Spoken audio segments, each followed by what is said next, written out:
Bowl season's in full swing now. It is New Year's Eve. Happy New Year's, by the way, everybody. Do have 4 bowl games today to keep us company. Now, none of these games were in my bowl best bets video we put on the site a week and a half ago, where I gave you my 5 favorite bowl games in this bowl season. None of these games made the cut, but I do have thoughts on all these games. I'd like to talk about them now quickly. Starting with the Music City Bowl in Nashville, Tennessee. NC State from the ACC takes on Vanderbilt from the SEC. Vanderbilt has been playing great football lately. They're 8-4. They have won 6 straight games. If they win this game, it'll be the first time in 64 seasons Vanderbilt has won 7 straight games. I mean, this could be the greatest Vanderbilt team in school history. This is the first time in school history they've made back-to-back bowl games. If they win this game, 9 wins would be the most wins a Vanderbilt team has had since 1915. That's right, 1915.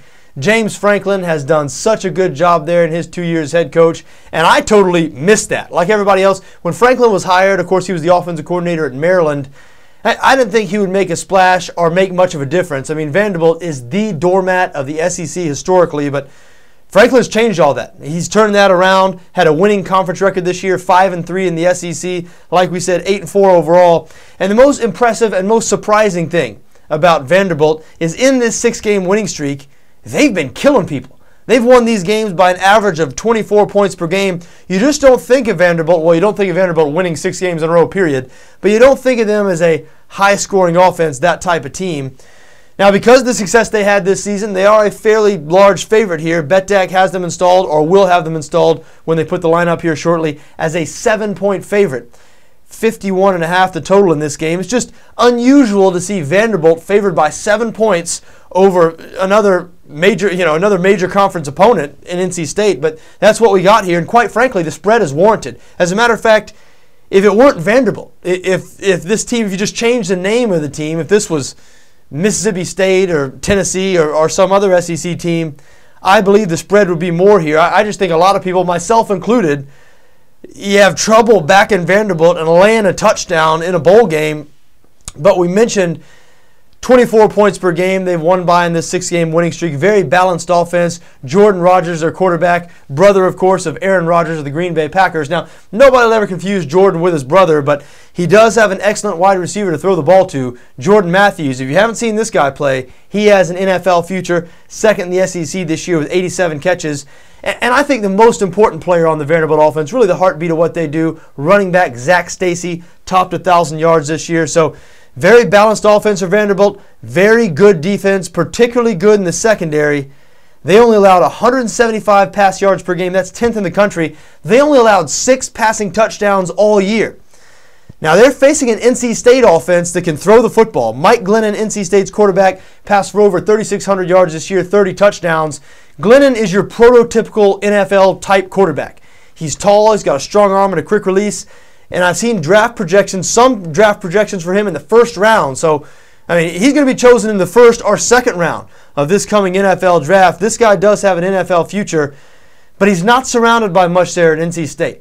Not much of the wide receiver position, the running back, not much skill position talent at NC State.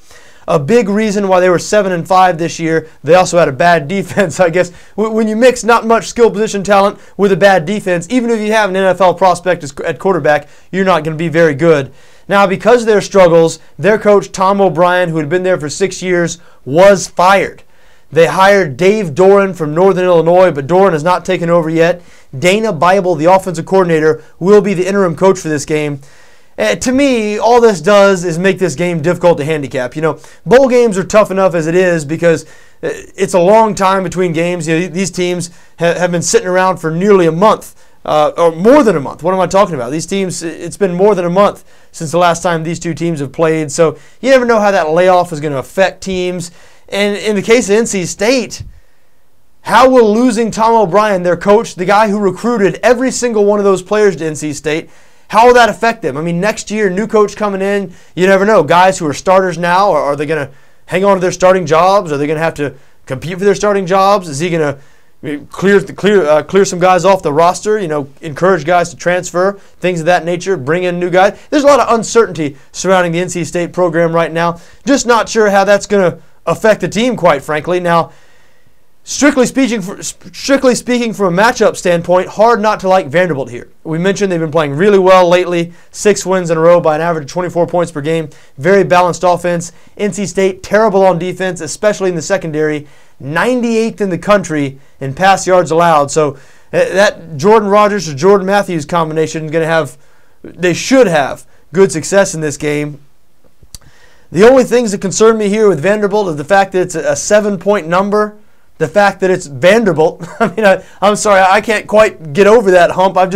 My entire life, I'm used to Vanderbilt losing games and not playing in bowl games. But, hey, you know, if it weren't Vanderbilt, you would lean towards Vanderbilt. You would lean towards that side in this game. But, again, the coaching uncertainty with NC State, you never know here. But it's a bowl. That's what makes it fun. You never know. I guess I lean towards Vandy -7. Vandy on the money line is a bet I like a little better, but I know that's probably not very good value there. But anyway, should be an entertaining game to watch. We'll see if Dana Bible, in his first game as head coach, I mean, this guy has been around football his entire life, in his late 50s now. He said coming into this game, he said he's always wanted to be a head coach, and he'll get this opportunity for one game. We'll see if he can rally NC State and lead them to victory.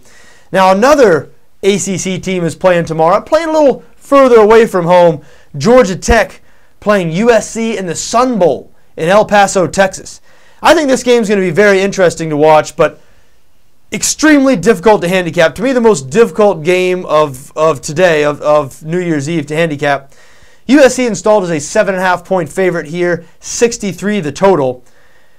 Now, Georgia Tech is 6-7. They have a losing record. As you know, usually teams with losing records cannot qualify for bowls. You know, you have to be 500 or better. Georgia Tech had to get a special waiver from the NCAA because the reason they have a losing record is because they lost the ACC championship game.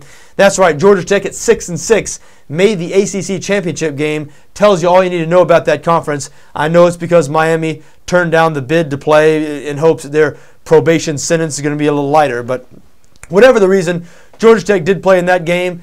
They played FSU tough in that game, played Florida State tough in that game. They did lose in the end. Still a 6-7 team. They've had big problems on defense this year. Facing USC. USC, who was #1 in the country in the preseason AP poll. I mean, USC has so much more talent in terms of strictly speaking NFL talent. Future NFL players on your roster. USC far outnumbers Georgia Tech. And as much as I'd like to like Georgia Tech here, because first off, I like betting on Paul Johnson's teams. Love the triple option offense they run at Georgia Tech. One of 2 teams in the country this year to rush for over 4,000 yards. I mean, Georgia Tech averages 312 rush yards per game. If you haven't seen that triple option, I mean, in action, once they get it going, it looks good and it looks near impossible to stop. And USC did have trouble this year on defense. They had trouble stopping the run. They allowed 156 rush yards per game, and they have not seen a rushing attack like Georgia Tech's. That being said, Georgia Tech was so bad on defense this season. Remember, they fired their defensive coordinator, Al Groh, in the middle of the year. They allow 30 points per game. That's 11th in the 12-team ACC. How is Georgia Tech going to match up with this USC offense, specifically these USC wide receivers? Because the tandem of Marquise Lee and Robert Woods, 2 future first-round NFL draft picks, that's clearly the best wide receiver tandem in college football, and it's going to be such a mismatch. Those guys going up against this Georgia Tech secondary. Now, Matt Barkley, USC's senior quarterback, will not play in this game, still injured, so freshman Max Wittek will get his second career start. His first career start was in the last game of the season against Notre Dame, the #1 team in the country. And Wittek did not play very well in that game. I threw a couple of interceptions. I really thought he was maybe not the primary reason, but one of the primary reasons that USC lost that game was they didn't get better quarterback play. But again, USC, they hung tough that whole game. USC's last game, they played the #1 team in the country tough. USC has been ranked #1 in the country themselves this year. They have future NFL players all over their roster, including 2 future NFL beasts at the wide receiver position, Marquise Lee and Robert Woods. If you've not seen these 2 guys play. Coming into this season, many people thought Robert Woods was the best wide receiver in the country. Turns out Marquise Lee, his teammate, is even better. He broke all kinds of records this year. Can Wittek get him the ball? I think he probably can. I think he probably can against this Georgia Tech defense. My main drawback here, The main thing keeping me off of USC, and this number now 7.5, as we said, back when we thought Barkley might start, this number in Vegas opened to double digits. But is USC going to even want to be there? Now, USC has not been a real high-character team since Lane Kiffin took over. That shouldn't surprise you, I guess, if they say the teams are sort of take on the personality of their coach. But the Trojans, they don't strike you as a team with a whole lot of fight. They've been so bad on defense. Monty Kiffin, Lane Kiffin's father, who had so much success as an NFL defensive coordinator, has had absolutely no success at USC, and he is stepping down after this game. But the Trojans, #1 in the country at one point, hoping for national championship game, now going to the Sun Bowl in El Paso, Texas. I've been to El Paso. It's not a great place, all right? It's not a place that college kids are going to look forward to, it's not vacation land, I'll put it that way. So USC going to El Paso, playing the Sun Bowl against a losing team, Georgia Tech. Is the motivation going to be there? And so often in bowl games, motivation is a huge determining factor. Keep in mind, these are not professionals. These are 18, 19, 20-year-old kids we're dealing with. Motivation is real, and whether teams want to be there or not, that is real. And Georgia Tech, they're not your average run-of-the-mill team. That triple option offense they run, if you're not prepared, I mean, if USC hasn't been putting in the time and paying attention, they're going to get gashed by this offense. They haven't seen anything like that this season. So if USC halfway doesn't want to be there, I mean, Georgia Tech could upset them in this game. To tell you the truth, this might sound funny, but I guess my favorite two bets is the total aside here, my favorite two bets would be USC -7.5 and Georgia Tech on the money line. Because there's a chance Georgia Tech could win this game. There's also a good chance that USC could just blow them out. I mean, Georgia Tech, by the way, has lost 7 straight bowl games, 0-6 against the spread in their last 6 bowl games, and USC has played well in bowl games, 4-0 against the number in their last 4 bowl games. Now, how much does that mean? We know in college football the rosters change so much every year. Who knows? I think my favorite bet in this game, I say I think because there's no bet I love in this game, 63 is the total. It might go over 63. Now, a lot of times with Georgia Tech, I like to bet under in Georgia Tech games because they run the ball so much. It shortens the games. It shortens the games a lot. But the Georgia Tech running game, when they face a defense that's not prepared, it's a big play running game. I mean, they break 50, 60, 70-yard rushing plays frequently against defenses that aren't prepared and aren't disciplined. And I don't know if USC isn't going to be prepared, but this season they definitely haven't been particularly disciplined on the defensive side of the ball. And as I said, that USC offense, even with Max Whittick pulling the trigger, with those wide receivers, I don't see how they don't have a whole lot of success on the Georgia Tech defense. So I guess I lean towards over 63 in this game. Should be a very interesting, entertaining game. Really, there's almost nothing that would surprise me in the Sun Bowl. Next game I want to talk about the Liberty Bowl in Memphis, Tennessee. Iowa State taking on Tulsa. Probably the least glamorous, interesting game of this December 31st. But it's an interesting matchup in that, bowl season gives you this sometimes. This is a really good team from a bad conference playing a bad team from a good conference. So we'll see who wins out. Now, the odds makers think the bad team from the good conference, Iowa State, will win out. Iowa State installed as a short 2-point favorite here on BETDAQ, 51 the total. Iowa State 6-6, 3-6 in the Big 12, so they're one of the worst teams in their conference. Just squeaked into bowl eligibility with that 6th win. They've had problems this year, the Cyclones have, especially in the secondary, 113th in the country against the pass. They've also had some problems on offense. Steele Jantz, who'd been the quarterback there for the last couple of years, he was benched towards the end of the season, I believe the 3rd to last game for freshman Sam Richardson.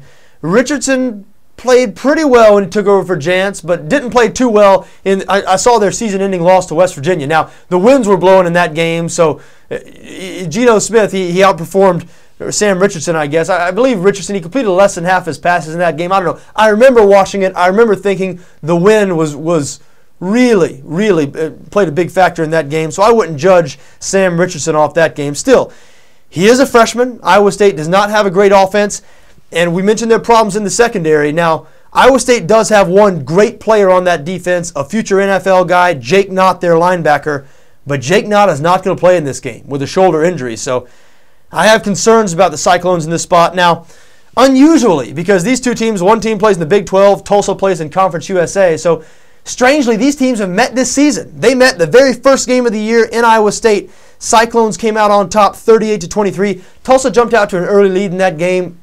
They had a 2-score lead after the first quarter, but then Iowa State just really rolled through them. Now, since then, Tulsa's played well. Tulsa 10-3 this year, 7-1 in Conference USA, but as we said, they don't face the same type of competition that Iowa State does every week. But the Tulsa offense, very good again. They've had a good offense for, it seems like, the last decade now. They averaged 460 yards per game this year. Very balanced. 240 rushing yards per game, 220 passing yards per game. You know, I have a lean towards Tulsa in this game. Now, it's not a strong lean because this is Iowa State and Tulsa. I mean, there's not, what else can you say? Tulsa plays in Conference USA, and they play nothing but are, I don't want to diminish what they do. They don't play a strong schedule, I'll put it that way. They play many teams that they should beat. And the games they have played tough teams this year, they've lost some of those games. 2 out-of-conference losses, one of those to these very same Iowa State Cyclones. But I just don't like the feel of a freshman quarterback and a bad defense with their best player on defense, the heartbeat of that defense, Jake Knott. If you've seen this guy play, if you haven't seen this guy play yet, you're going to get a chance to because he's going to have an NFL career. But with him out of the game, I don't know. It's supposed to be bad weather here, cold rain, temperatures 35, 40 degrees, supposed to be raining during the game. So I guess I lean towards Tulsa -2 in this game, but again, certainly not a strong lean. Now, final game of this December 31st, a game I'm really looking forward to watching, should be a really good one. The Chick-fil-A Bowl, formerly called the Peach Bowl, played in the Georgia Dome every year on New Year's Eve. Been to this game a couple times, by the way. This year it's Clemson taking on LSU. Both these teams at 10-2. LSU installed as a 6-point favorite on BETDAQ. 58.5 the total in this game. Now, by far and away, the most interesting matchup here will be the Clemson offense versus the LSU defense. Because Clemson has one of the best offenses in the country. If you've not seen them play, they are a fun offense to watch. Up-tempo, spread, hurry up, one of those type of offenses. Taj Boyd, their quarterback, a guy who could do it. He's a multi-threat, could do it with his legs and his arm. They have a couple of great wide receivers at Clemson. Sammy Watkins, even though statistically, he wasn't their best wide receiver this year. DeAndre Hopkins was. But Sammy Watkins, an electric playmaker. I mean, this guy is just fun to watch. We mentioned DeAndre Hopkins led them in receiving this year. They also have a good running back in Andre Ellington. Just a good offense all around. I mean, Clemson, they scored 37 points or more 10 times this season, but LSU's defense did not allow 37 points once. As a matter of fact, they only allowed more than 22 points once. So it will be strength versus strength when the Clemson offense and LSU defense are on the field. Clemson, 42.3 points per game, 518 yards per game, top 10 nationally in both categories. LSU, meanwhile, 8th in the country in total defense, 11th in points allowed. The Tigers only allowing 16.9 points per game this year. To me, you know, I think the LSU defense is going to win that matchup, and by win, they certainly aren't going to shut down or shut out the Clemson offense. But I think they're going to limit the Clemson offense to, 17, 20, 24 points, somewhere in there. And that would be a win for the LSU defense holding the Clemson offense down like that. To me, this game is going to be decided on the other side of the ball, where LSU's offense will take on a soft Clemson defense. Now, LSU does not have a particularly good offense. They're very conservative in their play calling. Quarterback Zach Mettenberger, was a disappointment this year, no question about it. Now, he played better over the last 3 or 4 weeks of the season, but all in all, coming into the season, a lot of people, even though they hadn't seen Mettenberger play, just the fact that he was at Georgia, had some success at junior college, a lot of people thought Mettenberger was going to be the answer at quarterback, a clear upgrade over what LSU had in the past, the Jordan Jefferson, Jarrett Lee years, but he really hasn't been much of an upgrade from that. Mettenberger last in the SEC in completion percentage this year. As I said, his play picked up a little bit over the last 3 or 4 weeks, but LSU is a run-first offense.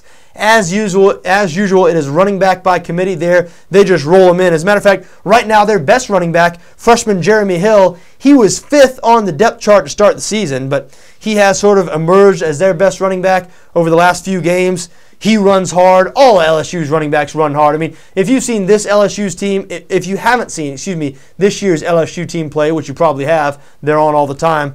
But just think back to last year or the year before that or the year before that, the same type of offense, hard-nosed, they run it right at you.